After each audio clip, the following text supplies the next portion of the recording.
19 state attorneys general are calling on Costco to ditch its DEI policies after the company decided to double down in the face of Trump's executive order. That's right. In a letter to the Costco CEO, they write, quote, although Costco's motto is do the right thing, it appears that the company is doing the wrong thing. Clinging to DEI policies, Costco should treat every person equally and based on their merit rather than based on divisive and discriminatory DEI practices. Emily Sturge is a campus reform reporter and a student at the University of Florida, and she joins us now. Emily, good morning to you. So the latest news when it comes to this is that Costco shareholders just voted to not conduct this study on the dangers of DEI. And when these things happen, I mean, these are all business decisions. They think that standing up for DEI will benefit their bottom line. So what do you think about this? Is this the right move for the company?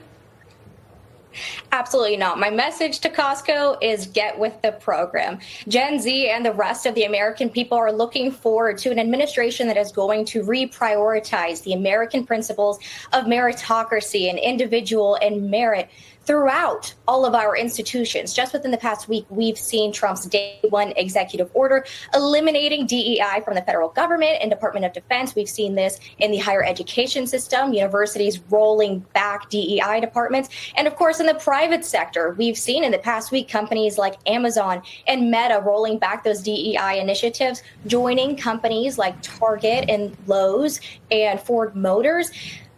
There's very clearly a cultural shift that's taking place here away from lowered standards and woke ideology toward individual success and merit. And Americans are breathing a sigh of relief as common sense is being restored in this country. Well, in response, I mean, Costco is pretty clear defending these policies. Quote, our commitment to an enterprise rooted in respect and inclusion is appropriate and necessary. They're not giving any indication that they're going to back down from this. But that leads to this. I am perplexed why Costco, of all companies, would do this, considering most of the Costco customers that I know, they're rural and suburban Trump voters. These are not elites from big cities where they don't even have Costco's.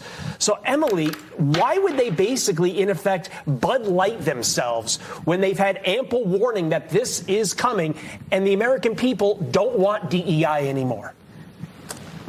It's clear that DEI is divisive. It is toxic. The American people don't want it. The American people are craving a society where hard work and talent are being rewarded. And I'll tell you that my generation, Generation Z, has seen the very toxic and divisive effects of DEI firsthand in our classrooms. We know this firsthand.